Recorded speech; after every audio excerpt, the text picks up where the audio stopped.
I think UPSC aspirants have a lot to learn from Batman because I think he represents their situation better than other superheroes because Batman doesn't have any superpowers. Batman is always faced with difficult choices and he gets away with flying colors most of the times by being very intelligent about it, you know, and by using technology.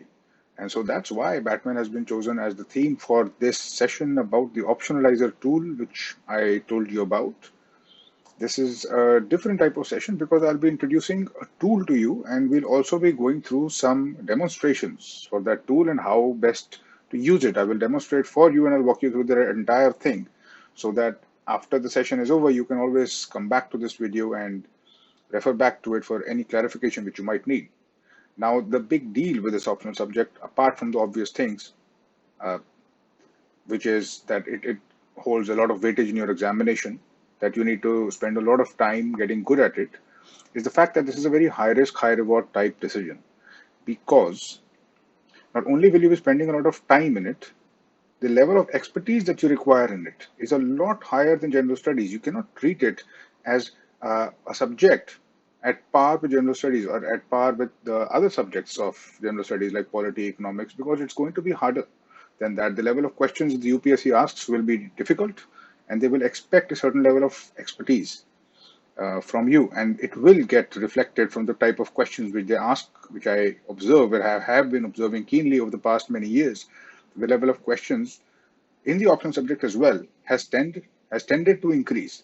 So you'll have to prepare yourself for it, and the best way to do it is to choose something which is going to add to that strength of yours, and not something which pulls you back, right? Because then you're losing, you're fighting a losing battle, right? And so the way to do it is to choose the optional subjects very carefully based on the requirements of the examination, not on some arbitrary decisions, which unfortunately most people do. And a good example of that is these three subjects, which tend to be among the hot favorites, depending on whatever is in the trend those years. And if you find a topper or two getting selected from a number of subjects, then those subjects tend to become popular because you presume that that trend will continue.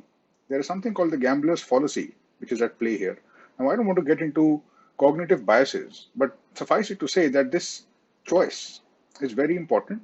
It should be taken scientifically. Today, we will do exactly that.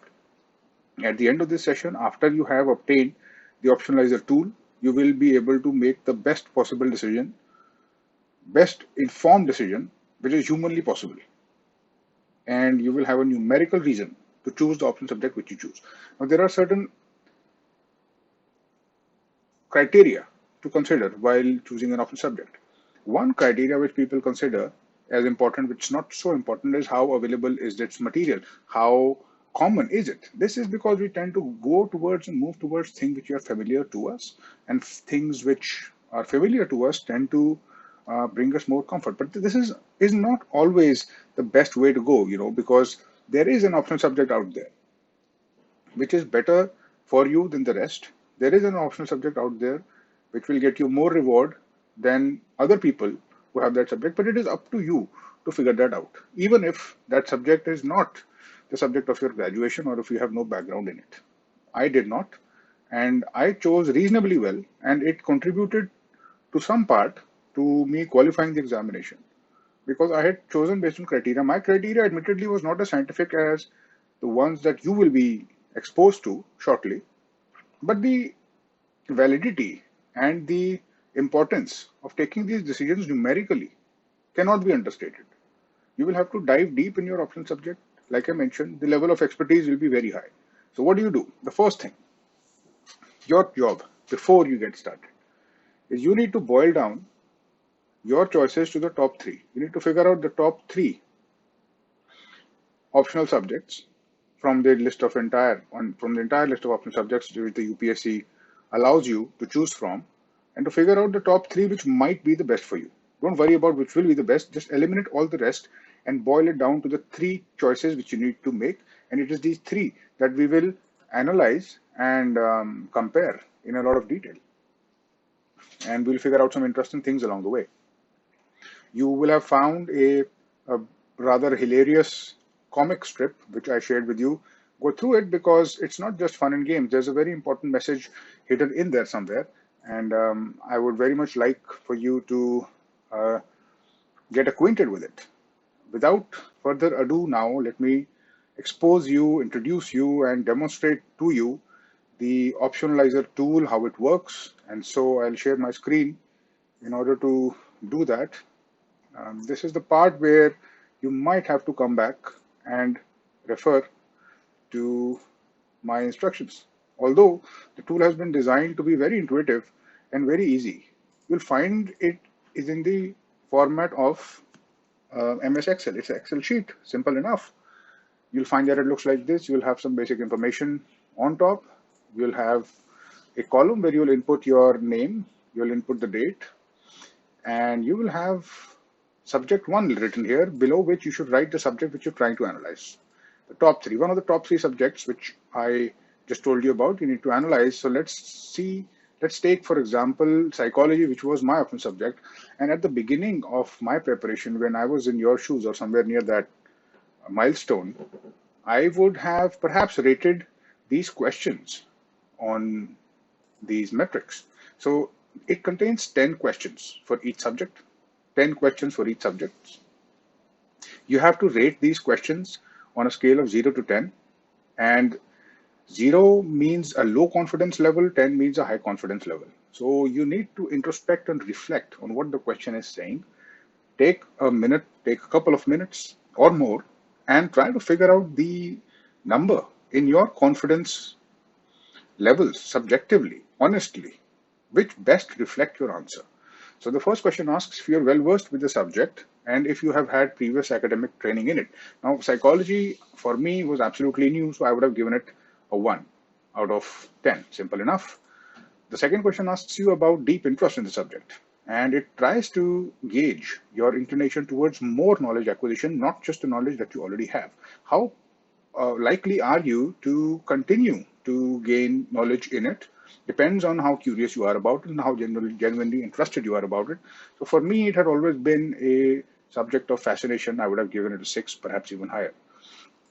I input 6, and so on and so forth. You will find 10 questions which will cause you to introspect and reflect. Do that, fill in your values. And this question in particular requires some explanation. It asks you the mental skill set which matches the requirement of the mains exam with respect to that subject. And you should refer to the UPSC mains previous year questions of the subject before answering this question. It's not just about the knowledge of the subject and the interest of your subject. It's about how that knowledge is going to come into play in the mains exam on the day of the examination, on D-Day. How expressive and how clear can you be, because different subjects have different requirements, right?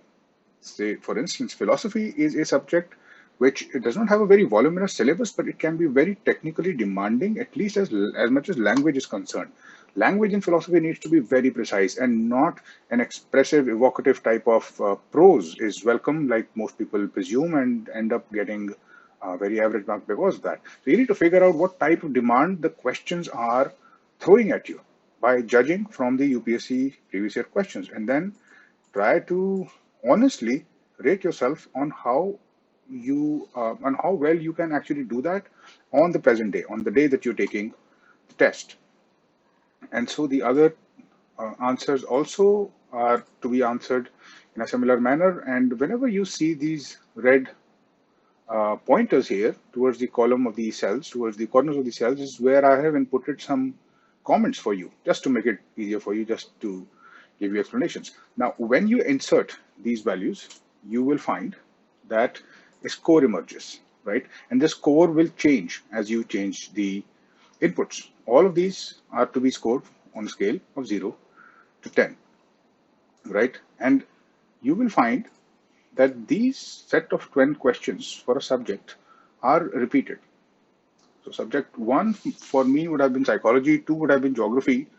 I inserted all the values which I thought were best for geography, and I got a score of 2.6. This score here, which you'll get automatically, the application will compute for you, is the optional proficiency score, which indicates the likelihood of success for the subject, not only with comparison to other subject, but also relative to other people who have the same subject. And this is a very important number because it will give you a lot of feedback about how well you're doing, and I'll talk about that later. But once you've filled in all the details, of all these questions for all the three subjects, all you have to do is compare the numbers. Compare the numbers, and the one with the highest score is likely to bring you the most amount of success. It is likely to be the best optional subject for you. It is likely to lead you to success. And because the UPSC is a relative examination, it will help you score better than others, much more important than you just judging based on how others have been using that subject and how others have performed in it. And that is how you use the optionalizer tool, which I hope is clear, simple enough. Play around with it and you'll figure it out. You will find it in the emails of your lesson and the details which I have already shared, or which will be incoming shortly, or which might have already come. Regardless of the case, the application itself is in Excel format. It's simple enough. It just requires Microsoft Office to run and should be compatible, easy to use. Now, Excel is a very powerful tool, although it's a very ubiquitous tool, and people presume it to be too basic, but it's a very sophisticated and powerful tool, especially when used for decision making, and that too, when that decision making is made numerical. I have tried this, tested this time and time again. Every time you convert these internal feelings of yours and you convert them into numbers, first of all, a feedback mechanism starts to happen where you tend to become more objective just by thinking about what number should I give this subjective feeling, right? And then if you can have them arranged in a structure and output some form of decision for you, that is even better. I think nothing tops that. In as much as decision making, this is the best possible way to make a decision. This tool is very easy, very intuitive. It will not take much time for you to go through. So do that, make that investment, and you will be highly rewarded for it. That much is guaranteed.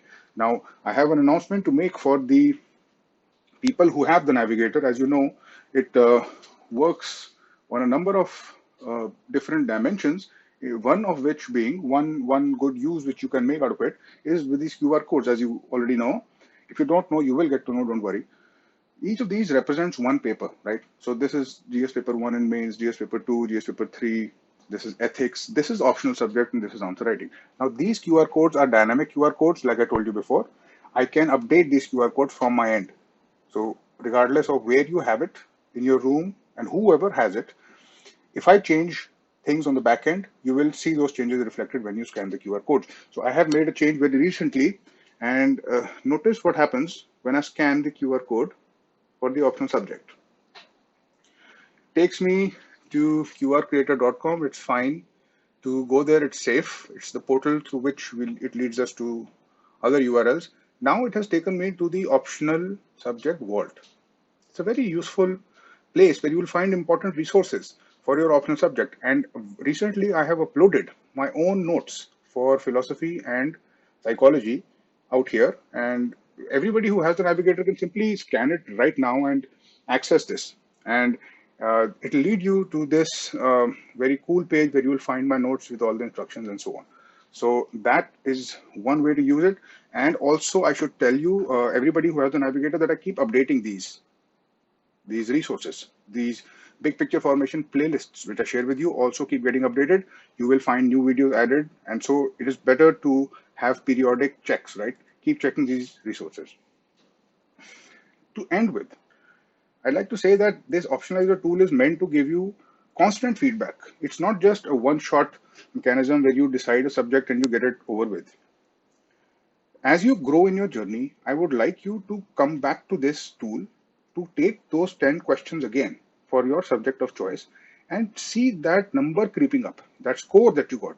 For me, it was 3.2 or 3.5 or whatever it was, will start to creep up, and that will reflect the real level of your proficiency, right? So it is not just a tool to be used in the beginning, it's a tool to be used all throughout. It's a very powerful, intuitive tool, but it only works if you're honest about it, obviously.